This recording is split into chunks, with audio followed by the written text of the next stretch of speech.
বর্তমান সময়ে যেখানে বেশিরভাগ ভাইয়ে ভাইয়ে দ্বন্দ্ব লেগেই থাকে, সেখানে 6 ভাই একসাথে সামলাচ্ছেন ব্যবসা প্রতিষ্ঠান।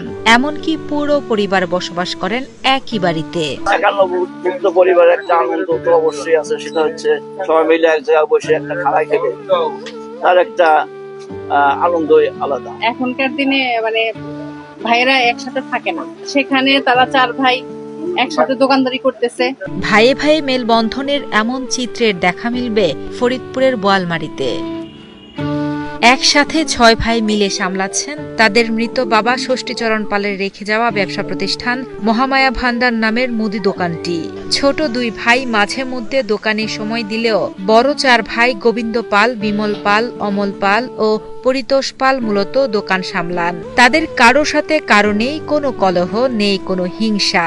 একে অপরের প্রতি শ্রদ্ধা, ভালোবাসার প্রতীক হিসেবে তারা একসাথে ব্যবসা করছেন দীর্ঘ 40 বছর। বাবা হলো আমাদের 1404 সালে গত হয়েছেন বাংলা। তারপর থেকে আমরা মোটামুটি একটা ভাবে চিন্তা ভাবনা করছি যে সবাই মিলে যাতে বাবা আমাদের যেরকম মানুষ করে গেছেন সবাই একইভাবে যৌথভাবে টিকে থাকতে পারি, সেই হিসাবে আমরা এই দোকানটা রক্ষা করে চলছি।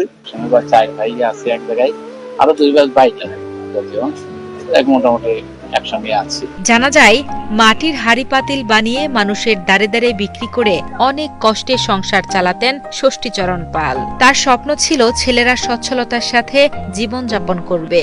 সেই চিন্তা থেকেই 40 বছর আগে বোয়ালমারী উপজেলার মাছবাজার সংলগ্ন স্থানে গড়ে তোলেন মহামায়া নামের একটি মুদির দোকান। পরবর্তীতে বাবার মৃত্যুর পর দোকানের হাল ধরেন 6 ভাই।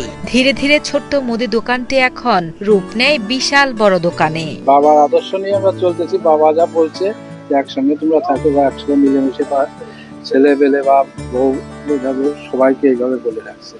আমরা সেই আদর্শ নিয়ে এখনো আছি। তাদের এই এক দোকানেই পাওয়া যায় সব ধরনের পণ্য এবং সাশ্রয়ী দাম রাখায় সবসময় ভিড় থাকে ক্রেতাদের। তাছাড়া সকল ভাইদের ব্যবহার অনেক আন্তরিক বলে জানান দোকানের কর্মচারী ও ক্রেতারা।